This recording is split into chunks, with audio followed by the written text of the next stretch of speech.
Give me 1 second, chat. So this is what 42 Dugg said.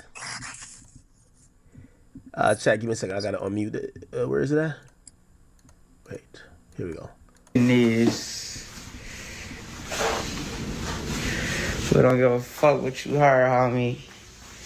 We don't give a fuck where you at, homie. Ain't nobody crashing, homie. You niggas wanna be bloggers and podcasters, but you niggas wanna bait street niggas in. That ain't what we do in Detroit, homie. I think you might gotta move to LA or Dallas or something.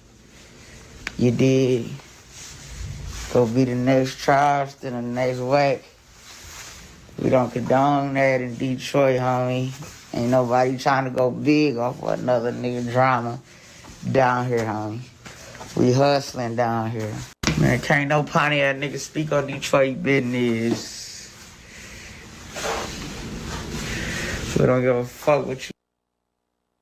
Okay, so pretty much he says can't nobody from Pontiac speak on Detroit business, and he says if there's people who's speaking down either on him or I guess the city, he's like, yo, you got to move to Dallas or LA if you want to be Wack100 or Charleston White. Some people felt like he was talking to you.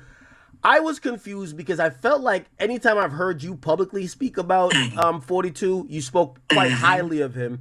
Could you explain to me what's going on or what went left?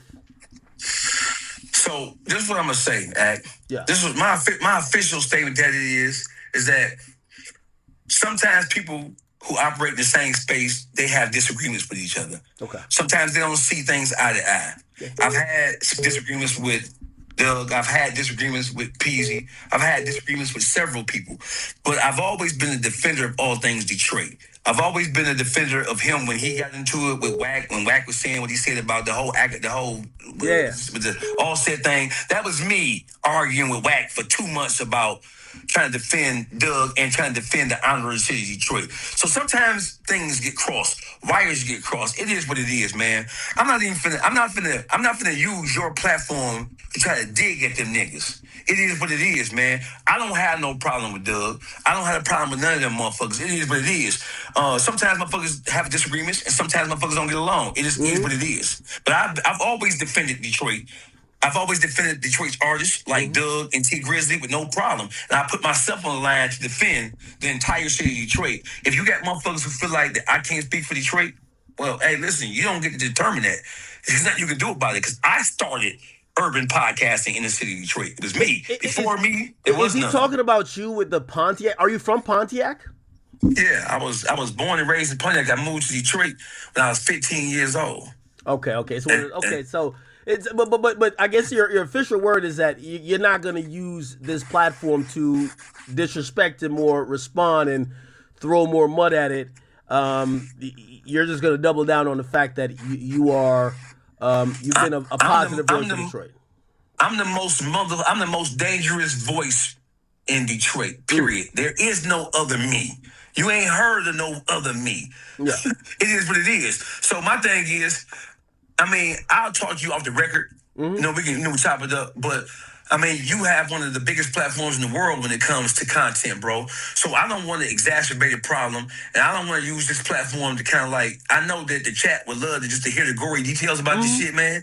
But I ain't gonna do that because I'm an OG. So when it comes to this, I mean. You can go to my Instagram and I said what I said. I stand on what I said. I'm going to always defend myself, but I ain't finna get on this platform, not your platform, and use that.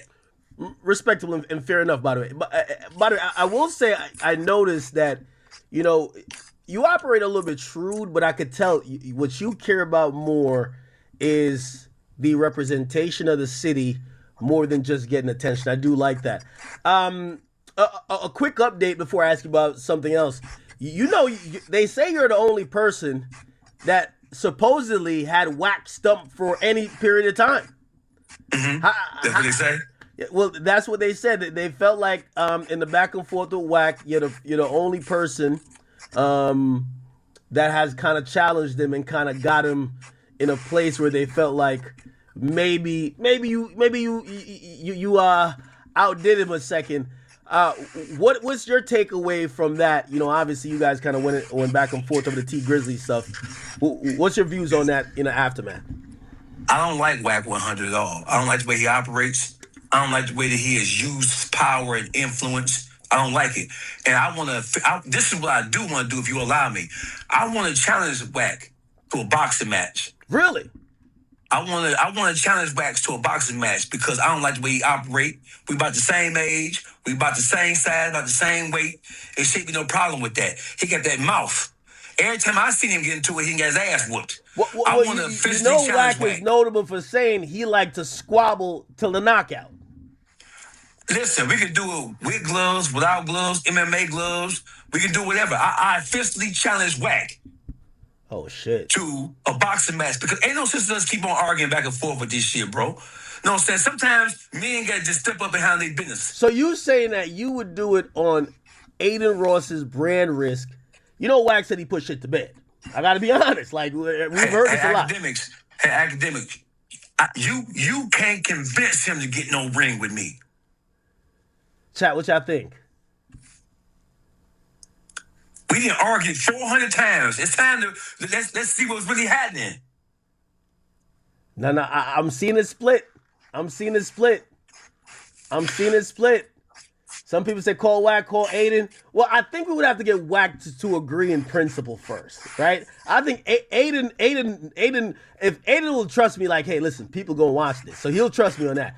We gotta. I think Wack don't turn down fades. Like, you know, if he could get to the person. Hey, listen, let me tell you something, bro. I'm being absolute. You can look at my face. I'm being absolutely 100% candid and open and honest with you. I will beat the fuck out of Wack, bro. I'm challenging Wack on your show. Is it over the T Grizzly thing or just in general? Say what? Is it over the T Grizzly accusation or in general? It's everything. It's everything for how he set up that whole Big U shit, how he handling this goofy ass nigga baby shooter, all the shit he does, all the shit he says, how he sits behind the scenes and he works motherfuckers like pieces on the chessboard to his own advantage. And mind you, I ain't mad at him about that. Because if you can get some lowbrow, stupid, ignorant ass motherfuckers and you can use them to your own benefit, you're supposed to do that. If you can get them to your dirty work so you ain't got to get your hands dirty, you're supposed to do that. But at the same time, I don't like how you operate, and I'm officially challenging him, period. Simple as that. Put it together. Call Aiden. Call whoever. Let's make it happen. Okay. He's not going to step in that ring with me. Chat, what do y'all think? You think we can make this happen, chat? And I'll make you a personal side bet. I'll make you a personal side bet. Well, you know what? I'm going to be honest. I wouldn't side bet on this because I want to be fair. But you know, Wack does tell me, like, you know, he put shit to bed. You know, there's a couple. It should be easy then. It should be easy for him then. There's a couple like events where we seen him kind of get into a fight that was seen on camera. Him versus he squabbled two white dudes. He knocked out Stitches. You know, Wack in impromptu street fights. He's undefeated. Who are those people? Who are we talking about here? We ain't talking about no niggas. He been in prison. I've been in prison. He been in the street. I've been in the street. That's true. He from Pacoma. I'm from Pontiac originally. Okay. He from Pacoma originally. So it can be Pacoma versus Pontiac. Now I tighten his ass up on my mama.